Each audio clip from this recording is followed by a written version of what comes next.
3 a.m., my sister quietly turned the key in my desk drawer, the one I kept locked for a reason. I wasn't there to hear it. I wasn't there to see her fingers pull out the envelope. But I would feel the impact hours later. By morning, $11,000 was gone.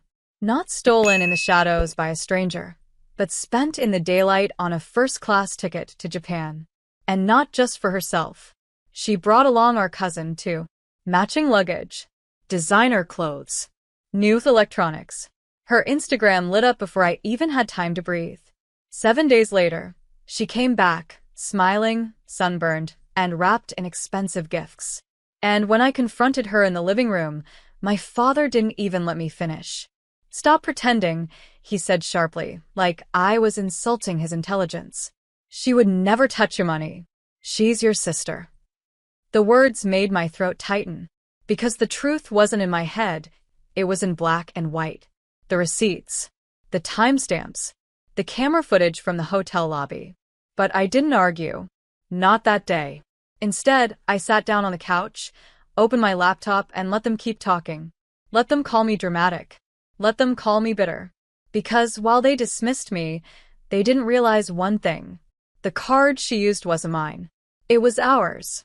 Both our names on it. Both our credit history tied to it. And that meant when she racked up thousands on that trip, she didn't just touch my life. She put hers directly in my hands. I glanced at her over my father's shoulder. She was unwrapping another luxury scarf like it was nothing. And I smiled. Not because I was okay with what she did. Not because I'd forgiven her. But because I already knew exactly how I was going to make her pay.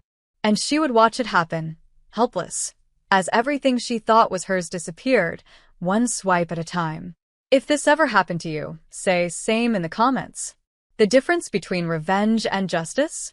Revenge is loud. Justice is quiet. And mine had already begun. She thought she was untouchable. That was her first mistake.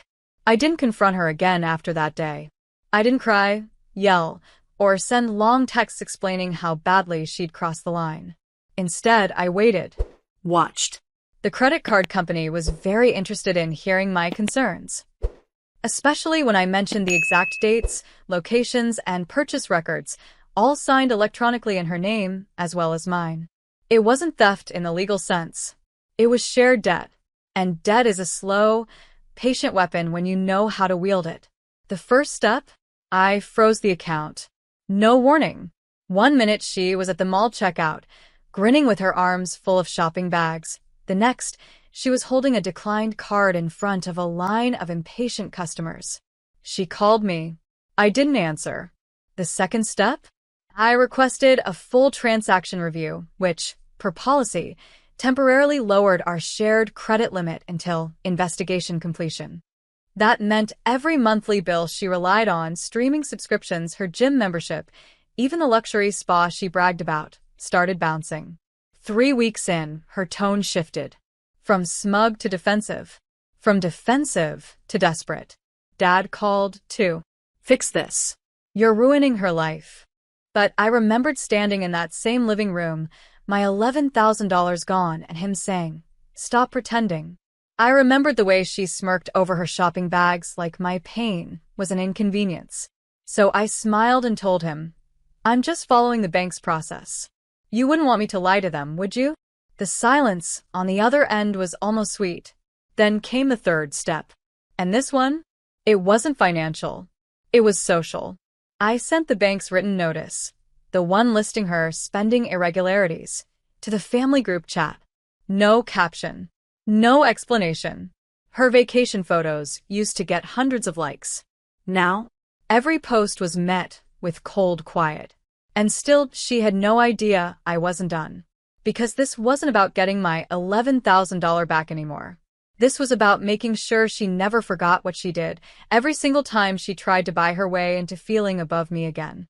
And my final move would be permanent. Permanent is a heavy word. It doesn't mean petty revenge or a few weeks of inconvenience. It means altering something so deeply that it can never go back to the way it was. And in her case, it meant her name. See, my sister loved credit. Not cash, credit. It made her feel powerful to hand over a sleek card with her name embossed in gold. She'd swipe it for dinners, designer clothes, and vacations she couldn't afford, then smooth-talk her way into extensions and payment delays. But the bank's investigation had left a trail, one she hadn't considered. A flagged account, an official notice of joint misuse, and a credit utilization ratio that now sat at 94%. That number alone was like poison to her future plans. I made sure of it. While she was off pouting about the family betrayal, I filed a request to formally dissolve our shared account, citing irrevocable trust breach. The banker glanced at the file, at the printed receipts, and signed off without blinking. In one keystroke, her name was severed from my account. Then I took it a step further. Using the very same flagged transactions, I applied for a fraud protection alert on her credit report. Every lender, landlord, and loan officer who so much as typed her name into their system would see it. That was the permanent part. Not just the money. Not just the embarrassment. The shadow that would follow her every time she tried to borrow for the rest of her life. 2 weeks later, I heard from a mutual cousin. She got denied for a new apartment. Said her credit's weird now. Do you know anything? I just laughed softly and said, we all have to live with the choices we make. Dad stopped calling after that. Mom tried once, but I didn't pick up. It wasn't about cutting them off entirely. It was about letting them sit in the silence they'd left me in when I begged them to believe me. And still the final, most public part of my plan hadn't even begun. Because sometimes, the best revenge is delivered with an audience. The opportunity came faster than I expected. A month later, our cousin Lena got engaged. She was the type who loved to post every glittery detail online. The proposal, the ring, the she said yes hashtags. Naturally, there was going to be an engagement party. Naturally, my sister would be there. And naturally, I RSVP'd. I arrived early. Not to mingle, but to prepare. Because on the big screen in the rented banquet hall, Lena had planned to run a slideshow of family memories before dinner. And guess who she'd asked to help organize the photos? Me. I nodded, smiled, and promised I'd make it beautiful. She had no idea what else I'd make it. The slideshow started as expected: baby pictures, awkward middle school photos, beach vacations. Then, with a perfectly timed click, the tone shifted. There she was, my sister, smiling in first-class seats, champagne flute in hand. The caption? Tokyo arrival, on stolen money. The next slide? Her in a luxury store, handing over a platinum card. The receipt underneath showed my name in the primary account holder field. A ripple went through the room. Forks paused. Glasses froze midair. I kept my expression polite, like I was just as surprised as everyone else. The final slide? A copy of the fraud alert letter from the credit bureau, bold and official. Her name was impossible to miss. She shot up from her chair so fast it nearly toppled. Her eyes were wild, her voice sharp. You think this is funny? I didn't move. I didn't raise my voice. I just said, funny? No. Necessary? Absolutely. The silence after that was deafening.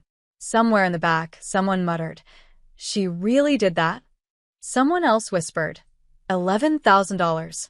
Lena, bless her, turned off the slideshow and mumbled something about moving on to dinner. But the damage was done. She couldn't erase it from their minds, or the fact that, for the rest of the night, not a single person sat beside my sister. And I wasn't even finished. The whispers didn't stop after that night.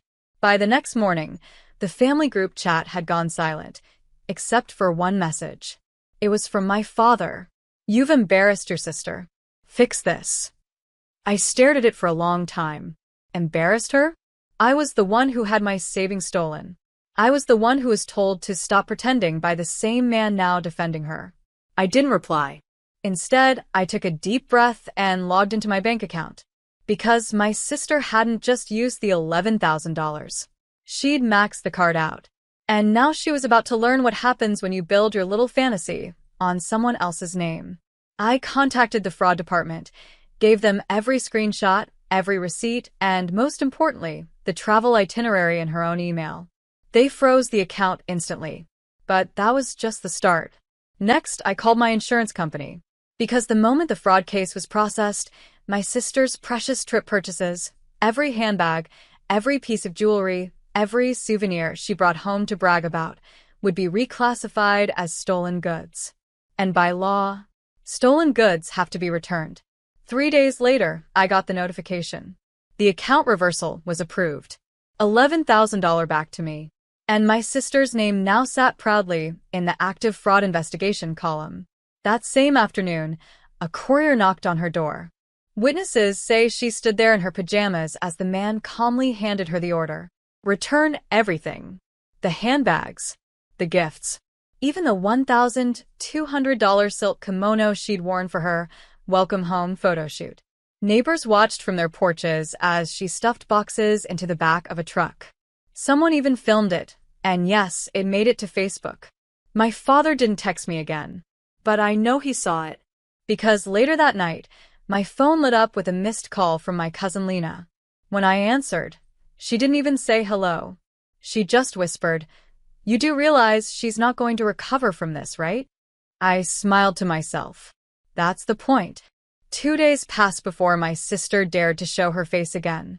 I was at a cafe downtown when I saw her through the window, storming across the street, sunglasses on despite the cloudy sky. She walked straight to my table and dropped into the chair opposite me. "You've destroyed my life," she hissed. Her voice was shaking, but not from sadness. From rage. "You could have just asked for the money back." I set my coffee cup down slowly. "You could have just not stolen it." Her jaw clenched, but I noticed her nails. Perfectly manicured. I noticed the designer shoes. Even after losing everything, she still found ways to flaunt what she thought was power. "You think people don't see what you've done?" she spat. I leaned in. "Oh, they've seen. Trust me, they've really seen." That was when she realized this wasn't just about money anymore. This was about her reputation. Because over the last week, I hadn't just let the investigation play out. I'd made sure every single person who once gossiped behind my back knew the truth, in the clearest, most documented form possible. Her old coworkers forwarded the fraud report. Our extended family, group email with screenshots. The community page she used to brag on, a very factual post detailing what happens when trust is broken. No names mentioned, of course. But everyone knew. She pulled off her sunglasses, and for the first time in my life, I saw my sister's eyes genuinely water. "Please," she whispered, "just stop." I let the silence hang between us for a long, uncomfortable moment. Then I stood. "You didn't stop when you opened that drawer," I said quietly. "You didn't stop when you swiped the card." I leaned close enough that she could hear every word. "You don't get to ask me for mercy now." As I walked away, I glanced back just once. She was still sitting there, staring at nothing. The woman who once thought she could take from me without consequence, now left holding nothing at all. And yet, my plan wasn't finished. Not even close. Because in 3 days, her perfect little future was about to vanish. 2. 3 days later, the city courthouse was busier than usual. Lawyers in press suits, security guards pacing at the doors, cameras flashing for a case that had nothing to do with me, or so my sister thought. She didn't know I'd be there. She didn't know I'd arranged for a hearing she had to attend. The envelope had arrived at her apartment 2 mornings prior, a formal summons from the bank's fraud division. What she didn't expect was that it wasn't just about paying back the money. It was about the fact that she had used my business credit card, a card tied to contracts, vendors, and tax filings. In the eyes of the court, this wasn't family drama. This was criminal misappropriation. I arrived early, sitting in the back row. My attorney nodded at me, calm, confident. When the bailiff called her name, she walked in wearing a stiff smile, like she still believed she could charm her way out of this. But when she saw me, that smile cracked. The clerk read out the evidence, bank statements, timestamps, the flight booking, the luxury purchases. Then, the moment that shifted the entire room, the video. Because the new security camera I'd installed 6 months ago, it caught everything. From the moment she used the key to the exact second she removed the card from my drawer. Crystal clear. No shadows to hide behind. Her lawyer whispered frantically to her, but I could see the fight leaving her shoulders. And when the judge spoke, his tone was cold. This is not a matter of sibling dispute. This is theft with documented intent. The words hit harder than I expected, because they weren't just for her. They were a validation for me, for every time I'd been told to let it go or keep the peace. The court recessed. She avoided my eyes, shoving papers into her bag with trembling hands. Outside, a reporter tried to get her comment. She pushed past them, her face red. But she didn't see me step into the sunlight, watching her leave. Not yet. Because the final step wasn't about courtrooms or bank accounts. It was about stripping away the one thing she valued more than money. And tomorrow morning, that part of the plan would unfold exactly as I intended. The next morning, just before sunrise, I parked across the street from the neighborhood club she practically lived in. This place was her temple. Weekly brunches, poolside selfies, networking accidents with people who had more money than sense. I'd been here only once before as her guest. But now? I wasn't walking in as her tag-along sibling. I was walking in as the new owner of her membership account. The process had been simple. Her entire club fee had been paid for with my card. Evidence of fraud gave me the legal right to transfer every benefit tied to that account. And the club manager, a man with an impressive mustache and a clear dislike for drama, was happy to oblige. At 7:14 a.m., I was sipping coffee on the balcony when she arrived. Expensive sunglasses, hair styled for photos, and that trademark, I run this place strut. She didn't notice me at first, but she noticed the security guard and the way he blocked her path. "Ma'am, your membership is no longer valid." Her laugh was sharp. "Check again." "I did," he replied, gesturing toward me. "It's under their name now." She turned. Our eyes met. I didn't say a word, just lifted my coffee in a small toast. Her face, confusion, then realization, then the red flush of humiliation, played out like a silent film. Phones were already up. People were whispering. She stormed off without another word. And just like that, the carefully curated world she'd built, the one she used to flaunt her status and belittle me, crumbled. I finished my coffee, handed the empty cup to a passing waiter, and walked away. I didn't need an apology. I didn't need her to admit what she'd done. Because every time she tried to get back into this club, she'd be reminded, in the most public way possible, that she took from me. And I took everything back.